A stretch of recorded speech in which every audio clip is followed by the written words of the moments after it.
Hello guys. तो आज मैं बुक रिव्यू देने वाली हूँ द ओजी पावरलेस सीरीज़। फ़िलहाल इसकी नई एक बुक निकली है दैट इज़ फियरलेस, मतलब अप्रैल में निकली थी। तो ये काफ़ी ट्रेंड में और काफ़ी लोग मतलब इसको पढ़ने से मतलब कुछ लोगों को पसंद आ रही है, कुछ लोगों को पसंद नहीं आ रही है। तो मैं आज ऑनेस्ट रिव्यू देने वाली हूँ, मतलब जो मेरे पर्सपेक्टिव से है वो मैं आपको बोलने वाली हूँ। तो पावरलेस सीरीज़ में 3 बुक है और एक नॉवेला है जो मैंने पढ़ी है बट मेरे पास है नहीं, वो मैंने एक फ्रेंड से लेके पढ़ी थी। तो फर्स्ट थिंग, इसमें जो मेन लीड है that is Sky Azer and Paedyn Gray. तो he is the standard book fictional man, मतलब जिस fictional like let me tell you, मैंने एरन वॉर्नर पढ़ा है। तो एरन वॉर्नर के बाद अगर आपको कोई फिक्शनल मैन पसंद आ रहा है ना, then he is really the standard. और मुझे काइज़र बहुत पसंद आया। ओके, लाइक एज मैं इंडियन हूँ तो उसके पास ब्लैक हेयर्स थे, लाइक द थिंग जो आपको रियल इंसान में दिखेंगी, लाइक ग्रीन आइज़, हर चौथे इंसान में ग्रीन आइज़ है, फिक्शनल मैन में ऐसा होता है बट इसमें ऐसा नहीं है। बट हाँ, पैरीन ग्रे के सिल्वर हेयर थे, यस, सिल्वर हेयर थे। अब हम आप आते हैं बुक पर। तो शुरुआत है पावरलेस से। तो पावरलेस में ये लोग कैसे मिलते हैं एंड ये रोमांटिसी है, फैंटेसी की दुनिया है। इसमें सबके पास पावर्स होते हैं बट पैरीन के पास पावर नहीं होते हैं। तो how she survive in the kingdom of Ilya which was the kingdom of elites, इसमें ये पूरी बात है। और कैसे काई पायरीन से मिला और कैसे उन लोगों की लाइफ में ऐसी चीज़ें हुई जिसकी वजह से you know Kai was madly in love with Parin Gray. And the second book, that is Reckless. Reckless और Fearless. Reckless की अगर हम बात करें तो ये स्टोरी इट्स लाइक एज, आप एज पे रहोगे।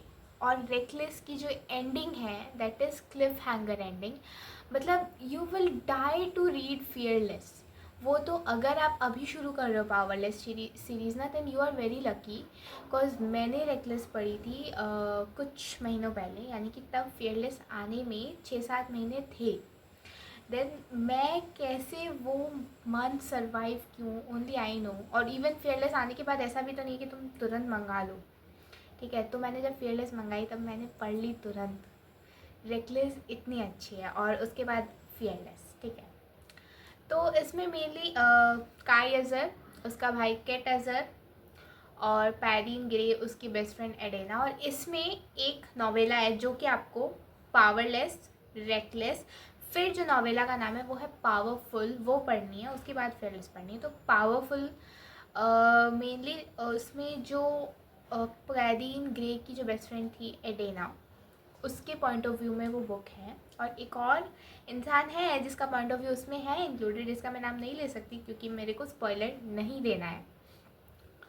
तो बेसिकली ये सीरीज़ बहुत अच्छी है, इट्स वर्थ टू रीड और मैं कहूँगी इट्स वर्थ द हाइप। अब हम आते हैं कंट्रोवर्सीज़ में। जैसे कि पिंटरेस्ट पे मैंने जितने कंट्रोवर्सीज़ देखे हैं कि ये बुक कहा जाता है कि प्लैगरिज्म है, मतलब लॉरेन रॉबर्ट्स ने काफ़ी जगह से like Hunger Games, Harry Potter, इन जगहों से इसको कॉपी किया है कहीं ना कहीं, और स्टोरीज़ कहीं ना कहीं कॉपीज़ हैं। और to be honest I agree on this, ठीक है। स्टोरीज़ कहीं ना कहीं से कॉपी है, मतलब एक पर्टिकुलर मैं नहीं बोलूँगी हंगर गेम ही है, हैरी पॉटर, हाँ उसमें से भी। और काफ़ी मतलब मैंने कुछ मूवीज़ देखी हैं उसमें से भी कुछ कुछ सीन्स हैं कॉपी, ठीक है। और कुछ लोगों का ये कहना है कि तब जब लॉरेन रॉबर्ट्स ने लिखा था तब वो टीनेजर थी तो इसलिए उसने ऐसा किया। So I agree on this. लेकिन the main thing is story line, the dialogues, and we read for the plot that is fictional man. इसमें वो चीज़ बेस्ट है। फियरलेस कहिए, पावरलेस कहिए, पावरफुल कहिए या रेकलेस कहिए, इन सब में ये सारी चीज़ें बहुत अच्छी तरीके से लिखी गई हैं। नाउ द नेक्स्ट कंट्रोवर्सी ये थी कि जो मैं बता नहीं सकती, शायद स्पॉइलर हो सकता है, बट जो वो कंट्रोवर्सी थी on that grave they did everything and all, उसके बारे में मैं कहूँगी नहीं क्योंकि मुझे वो ज़्यादा चीज़ अफेक्ट नहीं की, ठीक है। मतलब मैं स्टोरी में इतना घुसी हुई थी, हाँ वो गलत था, मैं उसके सपोर्ट में नहीं हूँ and I agree on this, but वो चीज़ें उतनी डिटेलिंग में उसने कही नहीं। And let me tell you, इस पूरी सीरीज़ में स्पाइस नहीं है, जी हाँ, but still it's worth the hype and you should really go for it. Powerless series, and you will not regret taking your time to read this. So that's all for today. और जो मेरी next video होगी उसमें हम काई अज़र और एक और इंसान जिसकी हम बात नहीं करेंगे, जब आप बुक सीरीज़ पढ़ लेंगे उसके बाद वो वीडियो देखेगा, उसमें हम उनके बारे में याद करेंगे। यस, हम एज लाइक बातें जो होती हैं एक बुक गर्ली की, वो हम उसमें याद करने वाले हैं। So stay tune, so please like, share and subscribe this video. Thank you.